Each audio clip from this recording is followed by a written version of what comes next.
अस्सलाम वालेकुम। दुनिया टीवी से मैं हूं रहमान अजहर। जनरल असेंबली से पाकिस्तानी वजीर आजम और भारतीय वजीर आजम का खिताब, इन दोनों खिताबात में जो बातें हुई हैं उसने बैनुल अक़वामी मीडिया की तवज्जो भी हासिल कर ली है। और इन्हीं खिताबात पर बात करने के लिए इस वक्त ये हमारी खसूसी ट्रांसमिशन है। दुनिया टीवी ने न्यूज 24 के साथ मिलकर ये पहल की है और बात होगी दिल्ली से भी और लाहौर से भी। पहले लाहौर की बात हो जाए। मेरे साथ इस वक्त स्टूडियो में मौजूद हैं जनरल रिटायर्ड गुलाम मुस्तफा। और दिल्ली में कौन कौन मौजूद है न्यूज 24 से, उसके लिए चलते हैं संदीप चौधरी के पास।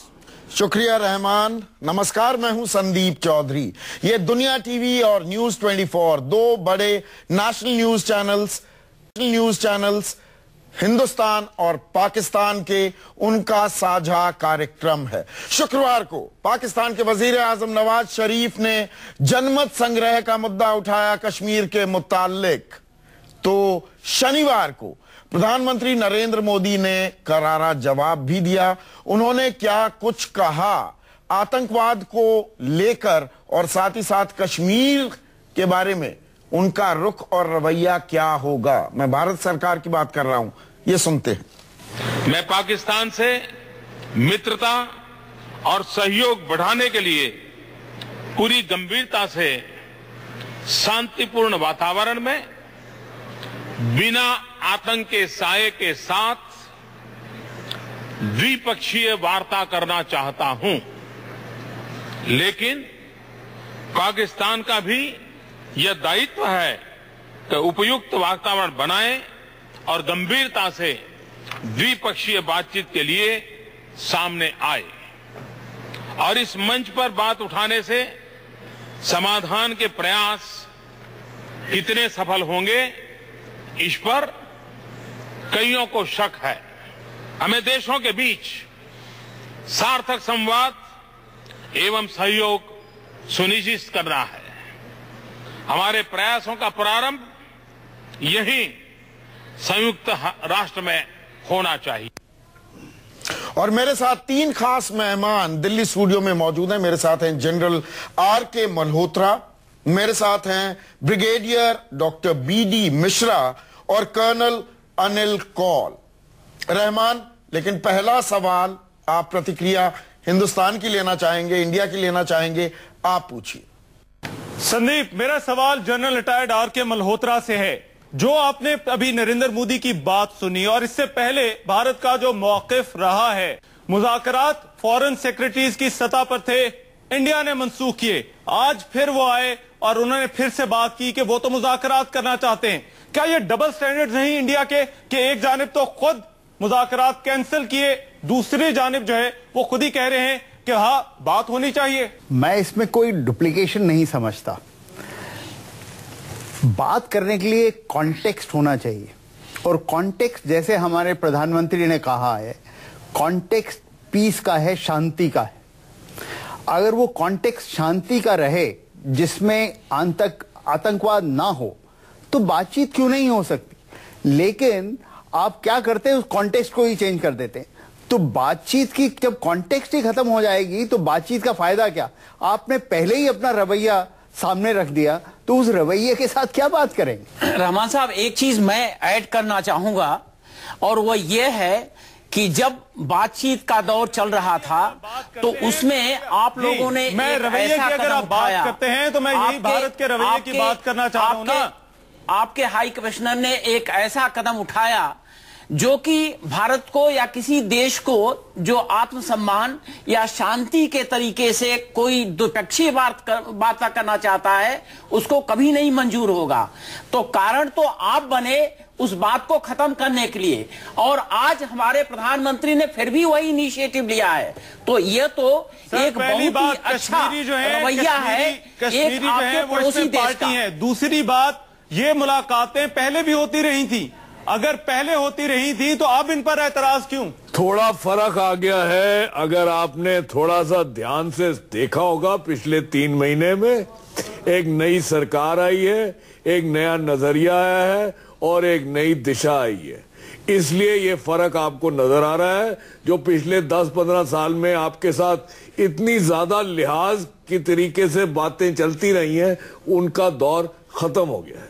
ऐसे में जनरल गुलाम मुस्तफा साहब, मैं आपसे ये सवाल पूछना चाहूंगा, अगर आपके वजीर आजम नवाज शरीफ ये कहते हैं कि जनमत संग्रह हो, लोग वहां पर परेशान हैं, महिलाओं का जिक्र करने लगते हैं, अपने देश में अपने मुल्क में क्या हालात हैं उन पर जोर नहीं देते या उस पर तरजीह नहीं देते हैं, तो क्या जनमत संग्रह की बात उठाकर वो दरअसल लाहौर डिक्लेरेशन और शिमला समझौता, मैं शिमला समझौता भी थोड़ी देर के लिए छोड़ देता हूं, जनरल मुशर्रफ और अटल बिहारी वाजपेयी के बीच जो लाहौर डिक्लेरेशन साइन हुई, क्या उसे नजरअंदाज कर रहे हैं नवाज शरीफ? देखिए जी, हमारे प्राइम मिनिस्टर ने बहुत सही बात की, बल्कि मैं समझता हूं कि वो बैन अवी जो आदाब है उनको मलूज़े खातिर रखते हुए उन्होंने बहुत नरम बात की। उन्हें तो पूछना ये चाहिए था कि देखिए, वो कश्मीर जिसके ऊपर आप इस कदर हद जताते हैं, वहां पे इन बारिशों से शदीद सैलाब आया और वहां पे आपके हेलीकॉप्टर्स गए, जाके हिंदुओं को उठा लिया और जो वहां पे जो टूरिस्ट थे उनको उठा लिया। ये हास्यास्पद है, मैं आपसे बहस भी नहीं करूंगा। बहरहाल ये एक्सटेंडेड जनरल मुस्तफा, बहस भी नहीं करूंगा। मतलब आप ऐसी बात कर रहे हैं, दुनिया हंसेगी आप पर जनरल साहब, दुनिया हंसेगी। आप बहस मत कीजिए, आज दुनिया हंसेगी। बहस मत कीजिए। जनरल साहब, आपको डेमोग्राफिक्स का अंदाजा नहीं है। कश्मीर का आप राग अलापते हैं। रहमान, देखिए मैंने आपकी बात बीच में नहीं काटी, मैंने आपकी बात बीच में नहीं काटी। वहां पर यूएन के स्टेज पर रहमान, मैंने आपकी बात बीच में नहीं काटी। रहमान, मैंने आपकी बात बीच में नहीं काटी। देखिए, मैं कोई नई बात तो मैं कर नहीं रहा, ये तो आप बात कर रहा हूँ। आज श्रीनगर में बताइए हिंदुओं की तादाद कितनी है, किया गया है। बारामूला में बताइए हिंदुओं की तादाद कितनी है, अनंतनाग में बताइए हिंदुओं की तादाद हम कितनी मान है। लेते हैं कि हिंदुस्तान बहुत बड़ी डेमोक्रेसी मान लेते हैं हम। जनरल साहब, मैं कश्मीरी पंडित हूँ, दुनिया के सबसे बड़ी डेमोक्रेसी है, कश्मीरी वो पंडित डेमोक्रेसी है जिसमें मुझे मालूम है कश्मीर में कितने हिंदू रह गए, लाखों कश्मीरियों को मार दिया गया। गिलानी को भी उठा लिया हेलीकॉप्टर ने, गुज़श्ता कई सालों से यासीन मलिक को भी बचा लिया। जनरल साहब, आप कश्मीरी पंडित हैं तो आपको पता होना चाहिए कि कश्मीर के अंदर जो इंसानी हकूक की तंजीमें हैं, जो ह्यूमन राइट्स ऑर्गेनाइजेशन है, वो क्या रिपोर्ट कर रही हैं? वो बिल्कुल वही रिपोर्ट कर रही है, चाहिए वही रिपोर्ट कर रही है जो शुक्रगुजार है हमारी फौज का। सैलाब की बात कर रहे हैं। आप तो पत्रकार हैं, हमारी बिरादरी एक है। जब आप ऐसा सवाल पूछते हैं कि कोई हेलीकॉप्टर मदद करने गया है, तो क्या आप ये बताना चाह रहे हैं दुनिया वालों को और पाकिस्तानी आवाम को कि ऊपर से लाउड स्पीकर लगाकर भारतीय आर्मी के या एनडीआरएफ की जो हमारी टीमें लगी हुई थी, वो कह रही थी बताइए हिंदू कौन है, इसी को उठाएंगे, और मुसलमानों को छोड़ दिया। मतलब कम से कम इस लेवल की डिबेट ना करें हम। देखिए भैया, जर्नलिस्ट हूं संदीप, जर्नलिस्ट हूं तो बात कर रहा हूं ना। हम आपका मीडिया, हम वहां की जो न्यूज है उसको भी देखते हैं और उसी की बेस पर ये सवाल कर रहे हैं। और जो प्राइम मिनिस्टर ने जो बात की वो तर्कहीन बयान है, ये ऊपर से ख्याल नहीं आता, ये तर्कहीन बयान है। बताइए ना मुझे, तो अगर मैं जनरल मुस्तफा की बात कर रहा हूँ, मुस्तफा साहब, जनरल साहब, मुझे बताइए श्रीनगर में हिंदुओं की तादाद कितनी है जिसमें बातचीत हुई, आप बताइए हिंदुओं की तादाद कितनी है? जनरल साहब, श्रीनगर में 3 स्थान है जहाँ हिंदू हैं। चल रहा है, लेकिन मैं ये जानता हूँ कि वहाँ पे 80% मुसलमान है, ये मैं जानता हूँ, जिनके साथ आप लोग ज्यादती कर रहे हैं। अगर आपने इतने दिनों से, सर, आप 15 साल से उनको मुसलमानों को खत्म करने की कोशिश की है और अल्हम्दुलिल्लाह वो अभी तक खड़े हैं और हर जगह आप लोगों का मुकाबला कर रहे हैं और आपके हर यौम आजादी को वो यौम स्याह के तौर पर मनाते हैं। कोई तो वजह है ना भाई, कोई तो वजह है जो आपने पिछले 15 साल से आप अपने स्टैंड पर ही कायम नहीं है रखी हुई है और तकरीबन 1.5 लाख आप अपने स्टैंड पर ही कायम नहीं है। तो है ना वहाँ पे, आप कहां से कहां जा रहे हैं? तो वजह है ना जो आपकी है। देखिए, अगर कोई वजह ना होती ना, अगर कोई वजह ना होती, ये मेरा सवाल भी है, जो आपके पैनलिस्ट बैठे हैं उनसे मेरा सवाल भी है कि अगर कोई वजह ना होती तो कश्मीरी रहनुमा इस तरह से प्राइम मिनिस्टर नवाज शरीफ का शुक्रिया ना अदा करते कि उन्होंने यूएन जैसे प्लेटफॉर्म पर जाकर उनका मामला उठाया है। ये कौन सा कश्मीर की बात कर रहे हैं? कश्मीर के रहने वाले हैं। यासीन मलिक साहब कौन है? वो अलगाववादी हैं, अलगाववादी हैं यासीन मलिक। यासीन मलिक एक टेररिस्ट था। ये कितनी देर तक सारी चीजें छुपती रहेंगी? क्या छुपा रहे हैं आप बताइए तो। सर आप अपने स्टैंड पर कायम नहीं, आप ये बताने को तैयार नहीं पहुंच गई। आप बताइए ना कितने लोगों को बाढ़ से सैलाब से निकाला गया, दिखा नहीं सके, उसमें हिंदू कितने थे, मुसलमान कितने थे? देते रहेंगे आप खुद हमसे बात करते हुए डरते हैं। नहीं हम नहीं डरते, हम नहीं डरते किसी से, आप हमारे हम नहीं डरते सर। इस तरह से गुफ्तगू ऐसे आगे नहीं चलेगी। अगर आप नहीं तरकीन आरोपों से गुफ्तगू नहीं चलेगी। आप रहमान पर बात कीजिए, जो इश्यूज हैं उन पर बात, उसी पर बात कर रहे हैं। आपने सैलाब का जिक्र किया, आपके पैनलिस्ट ने सैलाब का जिक्र किया। कश्मीर में मुज़ाकरात, कश्मीर पर बात ना होना ये इशू है। पैनलिस्ट ने रहमान सैलाब का जिक्र किया। मैं आपको ये आंकड़े बताइए, इस हवाले से बात की, सैलाब के हवाले से ये इशू है। मगर अगर आप इस तरह से क्विज शो की तरह सवाल पूछना शुरू कर देंगे तो बात आगे नहीं चलेगी। तो आप तरकीन आरोप मत लगाइए, तथ्यों के आधार पर बात कीजिए, बेबुनियाद बातें मत कीजिए। जो आर्गुमेंट है उस पर बात कीजिए। हाँ करिए, मैं करने को तैयार हूँ। चले ठीक। देखिए ये हमारा इशू नहीं है बेबुनियाद बातें करना, ये बेबुनियाद बातें तो आप लोग कर रहे हैं। मैं तो तारीख कश्मीर में जो इंसानी हकूक की वायलेशन हो रही हैं, ह्यूमन राइट्स की वायलेशन, वो बेबुनियाद इशू नहीं है। वो आपका मसला कैसे हुआ? सैलाब में जब हमारे आर्मी वाले जाके वहाँ लोगों को लाए हैं तो ये ह्यूमन राइट्स के वायलेशन थे। रिपोर्ट करता है। और वहाँ पर जितनी मुसलमान वहाँ पर जनता है, बच्चे बूढ़े और जवान सभी इंडियन आर्मी की तारीफ कर रहे हैं। आप जाइए और आप कह रहे हैं कि हम हिंदुओं को उठा रहे हैं। इसके लिए ये ऊपर से हेलीकॉप्टर होवर करता है तो वहां से जैसे हमारे एंकर बता रहे थे कि क्या वो पूछता है कि इसमें हिंदू कौन है और मुसलमान कौन है। जो इश्यूज हैं इसके लिए कोई प्रूफ देने की जरूरत नहीं है। आरिफ साहब मेरा सवाल आपसे सीधा ये है कि प्रधानमंत्री नरेंद्र मोदी कहते हैं शनिवार को कि मित्रता और सहयोग बढ़ाने के लिए बिना आतंक के साए के द्विपक्षीय बातचीत करने के लिए वो तैयार हैं। साथ ही साथ जोड़ते हैं कि हमारा भविष्य हमारे पड़ोस से जुड़ा है। क्या आपको ये बात एक रैशनल प्रैक्टिकल बात लगी? देखिए बात यह है कि ये बात कहना तो बिल्कुल आसान है और कही भी जाती है कि जी हमारा एक दूसरे पर इन्हिसार है, हम हमसाए हैं और हमसाए तब्दील नहीं हो सकते। लेकिन हम 2010 से देख रहे हैं कि पाकिस्तान बार बार दावत देता है, मुज़ाकरात बहाल करने की कोशिश करता है।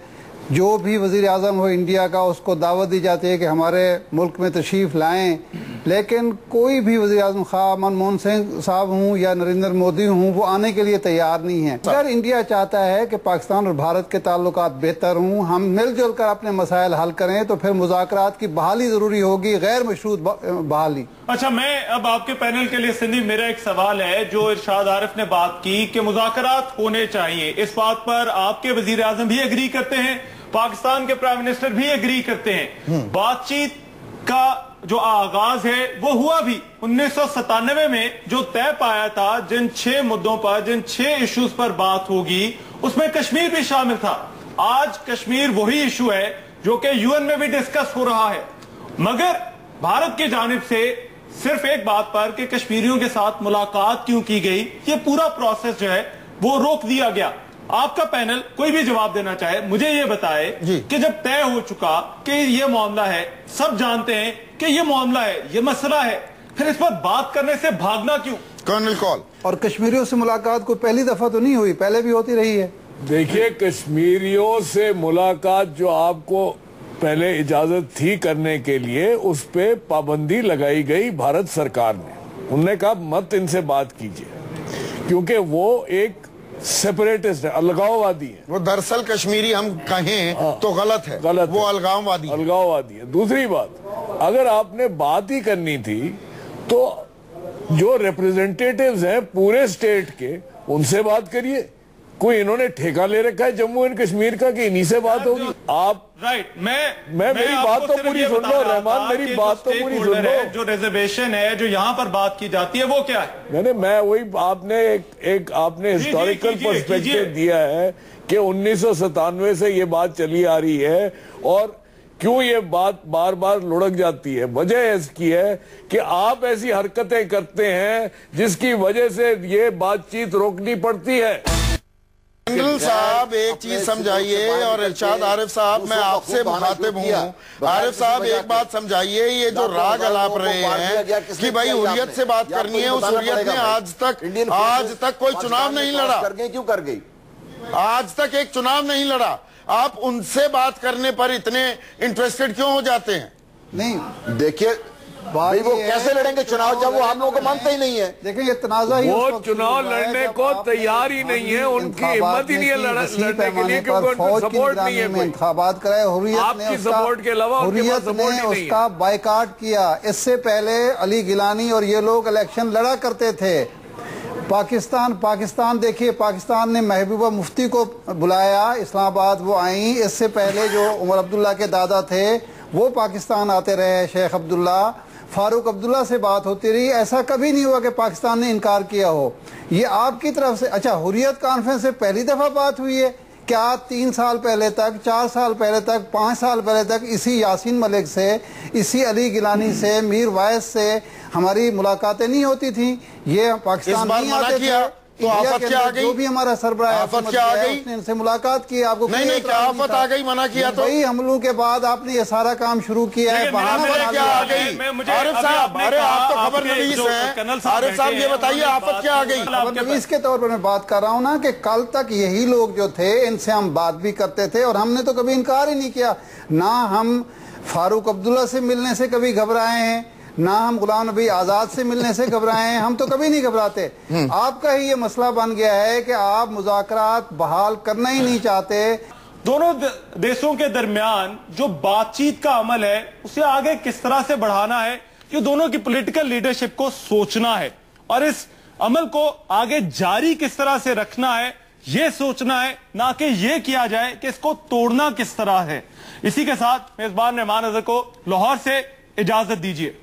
रहमान अजहर, बहुत बहुत शुक्रिया आपका। इरशाद आरिफ साहब और जनरल गुलाम मुस्तफ़ा, आपका भी बहुत बहुत शुक्रिया। तीखी बातचीत हुई है, तलखी में बातचीत हुई, लेकिन कहीं कुछ रास्ता भी निकलता दिख रहा है क्या? ये दोनों ही निजामों को सोचना होगा। और जाते जाते मैं सिर्फ उस्ताद दामन को कोट कर सकता हूं रहमान, वो ये, और आप ही के शायर हैं, पाकिस्तान के शायर हैं, कि तुहाडे अखा दियां लालियां दसदियां, रोए तुसी भी हो रोए असा भी हां। दोनों तरफ शायद आवाम चाहती है कि दोस्ती यारी भाईचारा बढ़े, लेकिन क्या सरकारें, निजाम और खास आपकी तरफ से आपकी आर्मी इस कोशिश को आगे बढ़ने देंगी क्या? बढ़े, बातचीत हो, अमन कायम हो, दोनों मुल्क तेजी से विकास की राह पर दौड़े। इसी उम्मीद के साथ आपका शुक्रिया। नमस्कार।